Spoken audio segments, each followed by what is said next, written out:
Welcome to HortTube. My name is Jim Putnam, and in this video I'm going to be talking about extremely difficult places to plant plants and some things you might think through to help you out in those really difficult planting situations. This week I was on a landscape job and they have a parking lot, a large parking lot. It's a condominium complex, and they have 4 beds in the back of the parking lot that are elevated.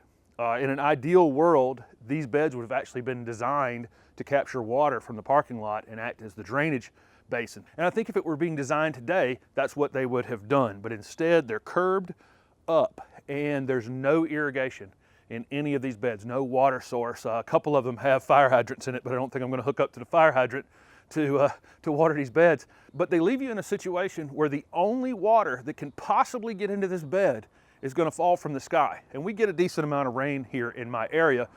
But the next thing that's going to happen is when it hits that bed, it's going to then settle down to the level of the parking lot. You know, water's going to try to equalize. So that top 4, 5, 6 inches that's in that curb there stays dry almost all the time. And to add an even bigger problem to it, maples were planted in each of these beds. And maples are the biggest water hogs with roots growing on top of the ground and just wreaking havoc in this bed, and they're not happy either. Once the roots reached out to the edge of these curbs, they've started to decline as well, and eventually they're going to have to be taken out. Ideally, they would be taken out now. That's not what I was being paid for. I was being paid to try to spruce these up a little bit, put something green in them.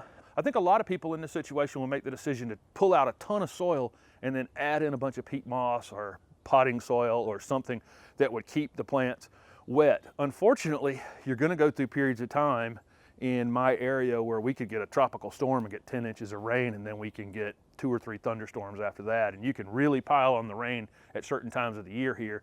End up setting up a situation where you end up drowning plants over time.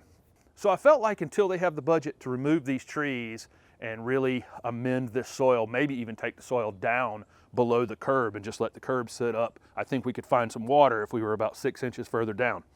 Until they have the budget for that, I'm just going to try to put something green in there that will last year round, that is kind of indestructible. This is a Dwarf Yaupon Holly. I've actually done a video in the past on Dwarf Yaupon Hollies.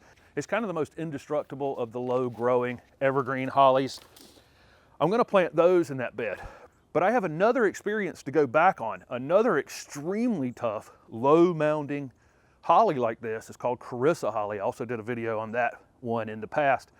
I planted some of those at the garden center last year in a sandbar. When the building was built that my garden center's at, all the soil was raked up to the street to create a little berm to create a ditch along the front of the place.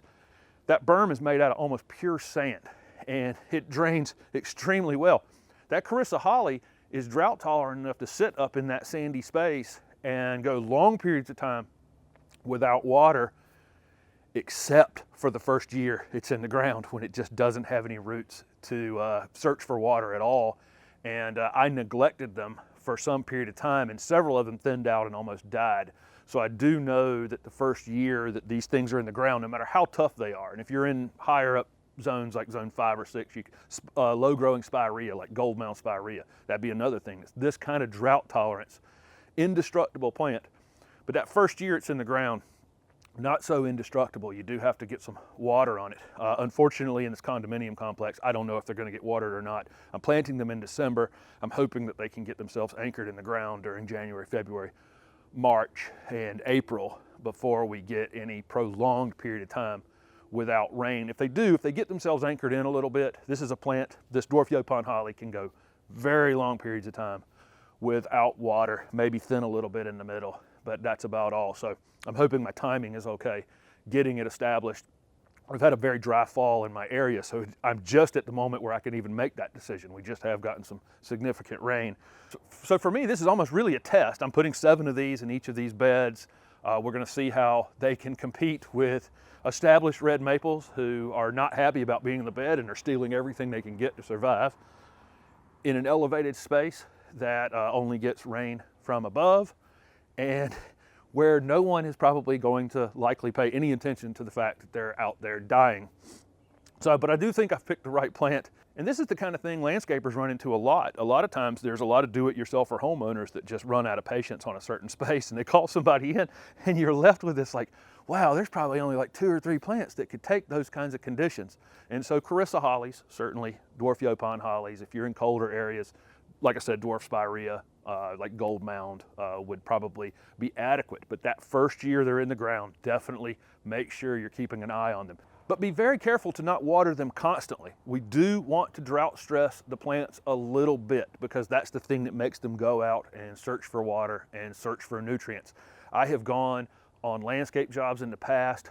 The house is 5 years old, and I've gone to the foundation and popped plants out of the ground, and it looked like they just came out of the container. They hadn't rooted in at all. They had been running an irrigation system on them the whole time. Plant had no reason to root into the ground. So if you're putting a plant in a space where the plants could potentially die if they don't get themselves established quickly, make sure you're stressing them a little bit. So, let them dry out, let them become mostly dry before you water them, and then, saturate the space really, really well, and then leave them alone again. I got some additional landscaping to do at this place next spring, so I'll get another chance to take a look and see how these Dwarf Yaupon Hollies are doing at that time. Anyway, thank you very much for watching my video. Please hit the like button and subscribe to my channel for future videos.